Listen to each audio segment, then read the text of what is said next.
सबसे ऊंचे अधिकारी जो इस देश के संविधान के साथ, इस देश के लोकतंत्र के साथ खिलवाड़ कर रहे हैं। इनको बुरका चाहिए, फर्जी वोट डलवाएंगे लेकिन चेहरा नहीं दिखवाएंगे।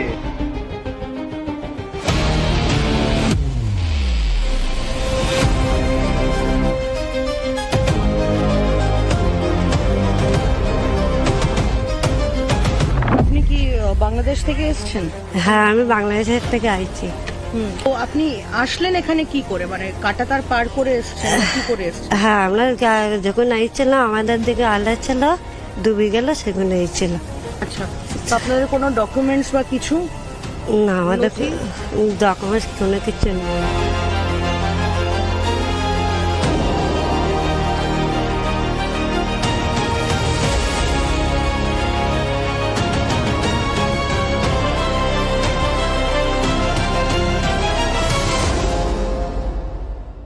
क्या देश में अभी एसआईआर या फिर एनआरसी और इसके बाद यूसीसी आने वाला है? क्या इसकी तैयारी हो रही है? क्या यही वजह है कि वोट बैंक की राजनीति करने वालों की नींद उड़ी हुई है, बेचैनी बढ़ी हुई है, इतने गुस्से में है कि बिना तथ्यों के कुछ भी बोल रहे हैं? जब कोई फैक्ट्स के बारे में पूछे तो भड़क जा रहे हैं। पहले ईवीएम वाला राग और अब एसआईआर पर सवाल। खास वोट बैंक की सियासत में अटकी पार्टियां और सियासी परिवार आखिर करना क्या चाहते हैं? कुछ पॉलिटिकल एनालिस्ट कहते हैं कि वोट चोरी और एसआईआर पर सवाल उठाकर असल में राहुल गांधी या कहें रॉयल गांधी फैमिली एक तीर से दो निशाने लगा रही। एक ये कि बिहार में हो रहे इलेक्शन और आने वाले यूपी बंगाल चुनाव से पहले हरियाणा, महाराष्ट्र वगैरह की हार पर पाबंद लगाया जा सके, और दूसरा ये कि बिहार में चुनाव हारे तो ठीकरा चुनाव आयोग और वोट चोरी पर फोड़ देंगे। ऐसी तमाम सियासी पैतरेबाजियों से अलग देश के 12 राज्यों में एसआईआर की शुरुआत चुनाव आयोग ने कर दी। एसआईआर ने एक खास वोट बैंक की राजनीति करने वाली पार्टियों को कितना बेचैन कर दिया है, इसका अंदाजा इस बात से लगाइए कि कांग्रेस सांसद प्रियंका वाड्रा मुख्य चुनाव आयुक्त ज्ञानेश कुमार का नाम लेकर सरेआम मंच से कह रही हैं कि अगर आप सोचते हैं कि अच्छे से रिटायरमेंट ले पाओगे तो ऐसा होने नहीं वाला है। इसका मतलब क्या है और इसे किस तरह से देखना चाहिए, आज की एक्स्ट्रा क्लास में इसी पर बात होगी। एसआईआर से इतनी बौखलाहट, इतनी बेचैनी, इतनी तिलमिलाहट खास वोट बैंक की सियासत करने वाली कथित लिबरल पार्टियों और उनसे जुड़े रॉयल परिवारों के अंदर क्यों है? क्या इसका अंदाजा हो गया है कि फर्जी वोटिंग वाला रास्ता अगर चुनाव आयोग ने बंद कर दिया तो बंगाल में या दूसरे चुनावों में बहुतों को बहुत दिक्कत हो सकती है, चाहे वो बंगाल हो, यूपी हो? और क्या 2029 में मोदी की वापसी भी हो जाएगी? पहले ये रिपोर्ट देखिए। राजनीति के रंगमंच पर एक पर्दा गिरा तो दूसरा उठा, एक दृश्य खत्म हुआ तो दूसरा चढ़ा, लेकिन जो विषय है वो गंभीर है। आखिर क्यों चुनावी लहर में एसआईआर को लेकर कुछ दलों, कुछ चेहरों, कुछ सियासतदानों के रंग उड़े हुए हैं? क्यों एसआईआर को कोई इनडायरेक्ट एनआरसी कह रहा है तो कोई कह रहा है इसके बाद तो यूसीसी यानी यूनिफॉर्म सिविल कोड का आना तय है। बंगाल में ममता दीदी नाराज है, तमिलनाडु से स्टालिन सुप्रीम कोर्ट पहुंचे हैं, राहुल गांधी वोट चोरी वाला नैरेटिव कर रहे हैं, अखिलेश तेजस्वी एसआईआर को मुसलमानों के खिलाफ साजिश बता रहे हैं। देखने के बाद, डेटा देखने के बाद मेरी सोच है कि वही मध्य प्रदेश में हुआ है, वही महाराष्ट्र में हुआ है, वही छत्तीसगढ़ में हुआ है, और ये बीजेपी और इलेक्शन कमीशन का सिस्टम है। और हमारे पास और भी सबूत है और वो आस्ते आस्ते हम दिखाएंगे, बट मेन मुद्दा वोट चोरी का है और एसआईआर उसको आप कवर अप करने का है और इंस्टीट्यूशनलाइज करने का सिस्टम। तो जमीनी हकीकत आखिर है क्या? क्यों एसआईआर के मुद्दे पर चुनाव आयोग को एक विलेन के तौर पर विपक्षी पार्टियां देख और दिखा रही हैं? बंगाल से लेकर गुवाहाटी और मध्य प्रदेश से लेकर मुंबई तक की मुस्लिम बस्तियों में भी क्या एसआईआर को लेकर वही सवाल हैं जो विपक्ष के हैं, या वहां ध्वनि कुछ अलग है? या आज समझने की कोशिश करेंगे घुसपैठ की जमीनी हकीकत और दावों के बीच। वोटर लिस्ट को दुरुस्त करने के चुनाव आयोग के एसआईआर पर सबसे ज्यादा गुस्से में हैं बंगाल की मुख्यमंत्री ममता बनर्जी। पिछले दिनों कोलकाता की सड़कों पर एक विशाल मार्च में ममता दीदी ने चुनाव आयुक्त से लेकर पीएम मोदी पर कटाक्ष किया था। छुपाया तो हम क्या बोलेगा? चोरी किया, चोर को जवाब देना बोलो। अगर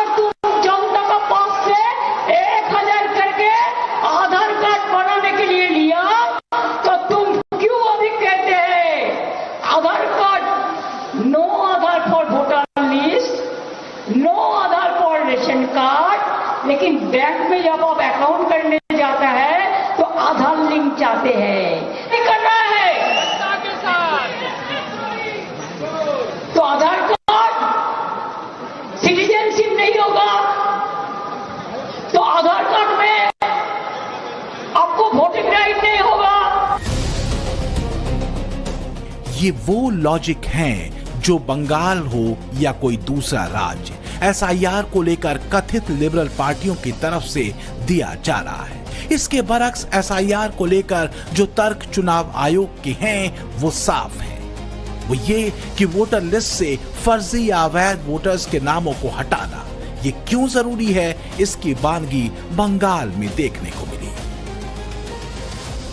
पश्चिम बंगाल के वर्धमान में 2 दिन पहले सैकड़ों आधार कार्ड फेंके हुए मिले। ये आधार कार्ड एक बोरे में भरकर तालाब में फेंक दिए गए थे। तालाब की सफाई के दौरान इन्हें बरामद किया गया। कहा जा रहा है कि किसी ने रात के अंधेरे में 3 बोरियों में आधार कार्ड और अन्य दस्तावेज तालाब में फेंक दिए। इसे लेकर बीजेपी और टीएमसी आमने सामने। बीजेपी ने इसे एसआईआर के डर से फेंके गए फर्जी कार्ड बताया, जबकि टीएमसी नकली बताकर फेंके जाने की बात कह रही है। एक सवाल खड़ा होता है कि आखिर एसआईआर को लेकर वो पार्टियां और नेता ही आपे से बाहर क्यों हो रहे हैं जो सो कॉल्ड सेक्युलर पॉलिटिक्स करने का दावा कर रहे हैं। पिछले दिनों एसआईआर के मुद्दे पर पश्चिम बंगाल की मुख्यमंत्री ममता बनर्जी चुनाव आयोग से इतना भड़क गई कि सड़कों पर उतर गई। ये दिखाने और बताने की कोशिश हुई कि एसआईआर के जरिए लोकतंत्र को खतरे में डाला जा रहा है। ममता बनर्जी ने तो यहां तक आरोप लगा दिया कि एसआईआर तो केवल बहाना है, इसके बाद असली मकसद एनआरसी लाना है। ममता ने सड़क पर उतरकर शक्ति प्रदर्शन तक किया, लेकिन चुनाव आयोग एसआईआर की प्रक्रिया को लेकर अडिग रहा। सिर्फ 2 दिन में ही 2 करोड़ से ज्यादा फॉर्म बांट दिए गए। बंगाल में बांग्लादेशी घुसपैठियों का मामला गंभीर है। एसआईआर के बाद यह मुद्दा एक बार फिर गर्मा चुका है। कुछ राजनीतिक विश्लेषक और बीजेपी नेता यह कह रहे हैं कि एसआईआर से अवैध बांग्लादेशी घुसपैठियों की पोल पट्टी खुल जाएगी, उनका वोट कट जाएगा, इसलिए दीदी बेचैन हो रही। दूसरी तरफ ममता बनर्जी दावा कर रही हैं कि बीजेपी एसआईआर के बहाने अल्पसंख्यक वोटरों का नाम काटना चाहती है। सवाल यह है कि बंगाल में कितने बांग्लादेशी हैं और वो कहां रहते हैं और क्या वाकई उन्हें ममता सरकार का राजनीतिक संरक्षण मिल रहा है। ममता बनर्जी परेशान है। राहुल गांधी का राजनीतिक भविष्य दांव पर है। अखिलेश को यूपी की सत्ता में एंट्री का कोई रास्ता नहीं दिख रहा और तीनों का दर्द, तीनों की सामूहिक पीड़ा है एसआईआर। लेकिन सवाल है क्यों?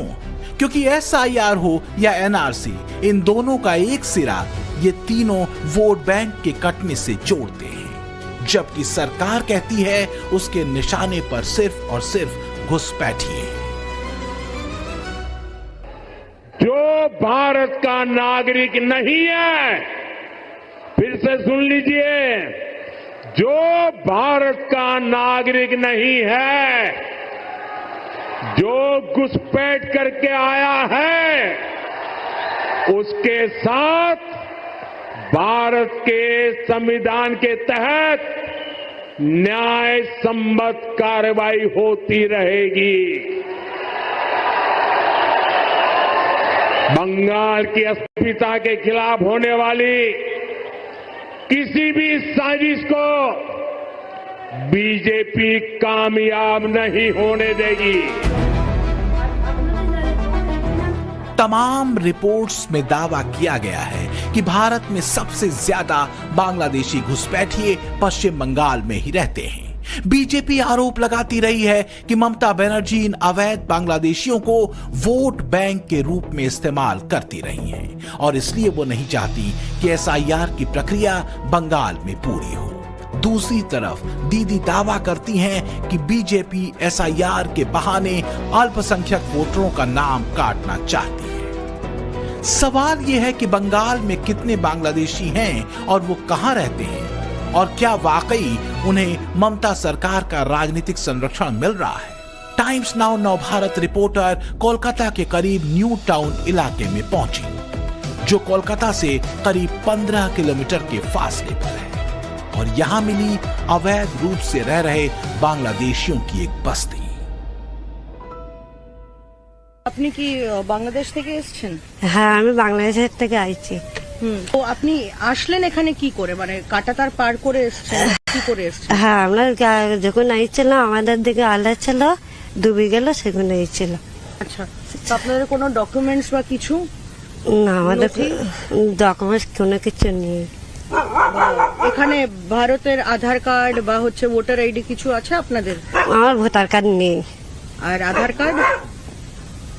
আধার কার্ড একটা আছে, বাচ্চা স্কুলে ভর্তি করার জন্য।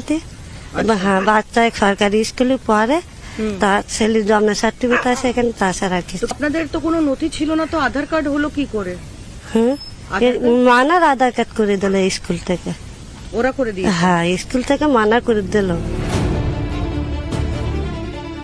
तो क्या समझना मुश्किल है कि आखिर एसआईआर और आधार कार्ड को वोटर लिस्ट के लिए मान्य दस्तावेज न मानने के चुनाव आयोग के फैसले से ममता दीदी को दिक्कत क्यों है? तो क्या मुद्दा दरअसल मुस्लिम वोटर्स का नाम कटना नहीं है, बल्कि एसआईआर के जरिए उन फर्जी वोटर्स या घुसपैठियों को बाहर करने का है जो धीरे धीरे कथित सेकुलर पार्टियों के कोर वोटर्स बनकर देश के लोकतंत्र को नुकसान पहुंचा रहे हैं? बात सिर्फ बंगाल की नहीं, बल्कि बिहार, यूपी और देश के दूसरे राज्यों की भी है। मुझे बताओ, इस सीमांचल से घुसपैठिए को निकालना चाहिए या नहीं निकालना चाहिए? जोर से बोलो, घुसपैठिए को निकालना चाहिए या नहीं निकालना चाहिए? ये अभी अभी राहुल बाबा और लालू का बेटा घुसपैठिया बचाओ यात्रा लेकर निकले थे। वो चाहते हैं कि सीमांचल घुसपैठियों का गढ़ बने, मगर सीमांचल वालों, मैं कहकर जाता हूं, न केवल सीमांचल, पूरे बिहार से एक एक घुसपैठियों को हम चुन चुन कर निकालने का काम करेंगे।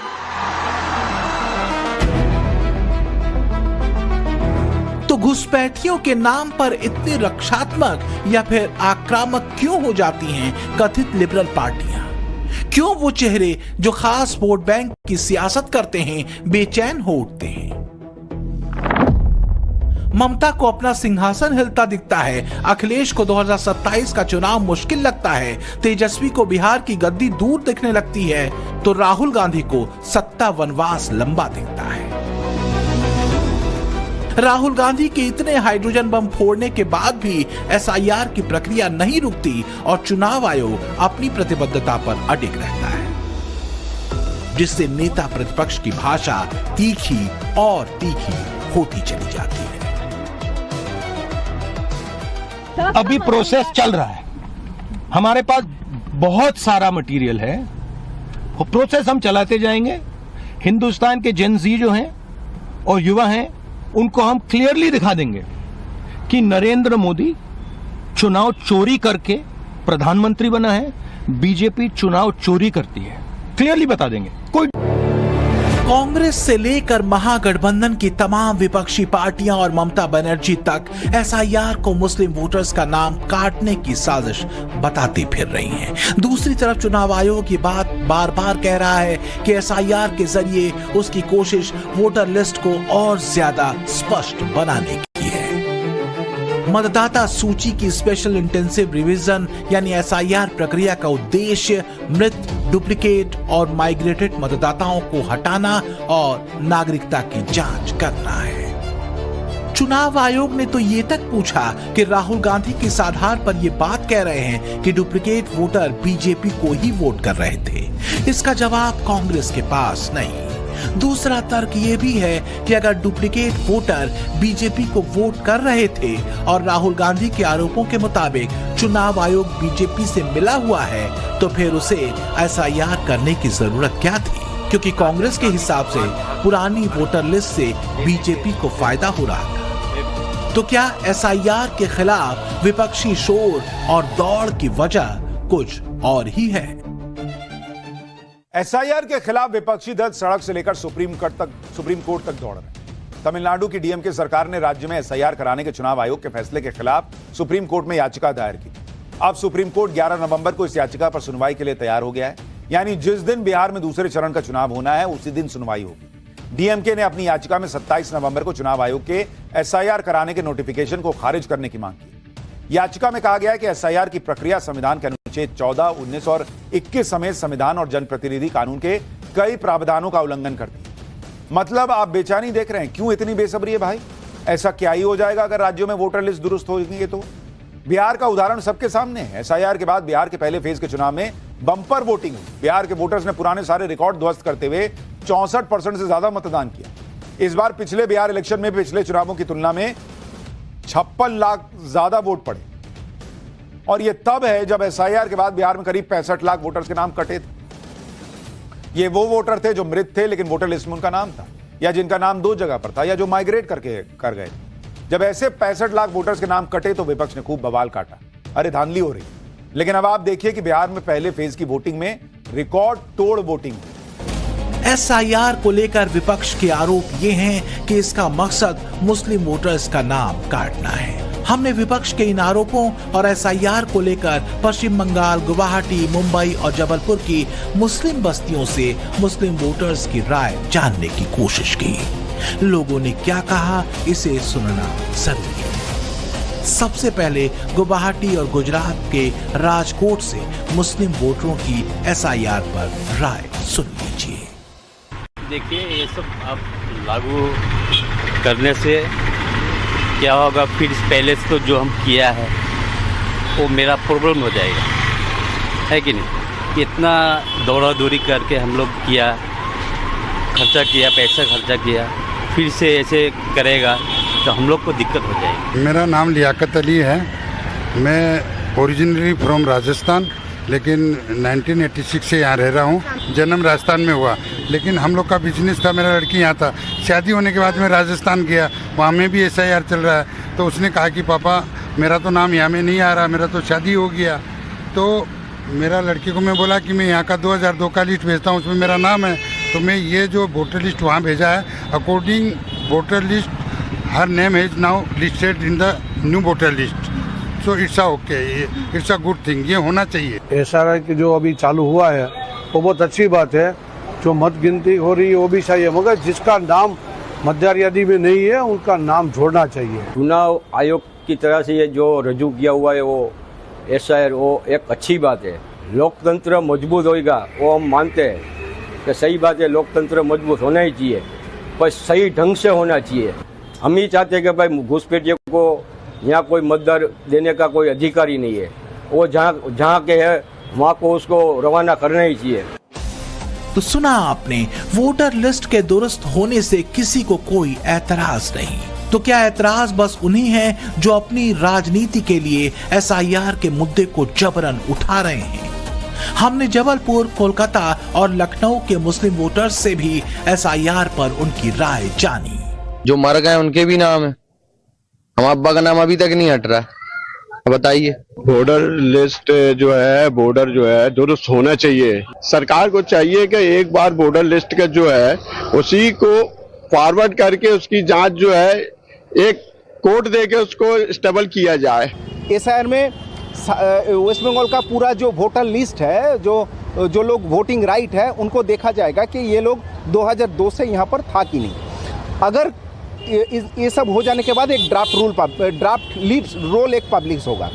ड्राफ्ट रोल पब्लिश होने के बाद जो लोग वेरीफाइड वोटर है वो लोग तो रह जाएगा, मगर जो लोग वेरीफाइड वोटर नहीं है वो लोग तो नाम जो है लिस्ट से काट दिया जाएगा। For more of such videos, do like, share and subscribe to ET Now Swadesh.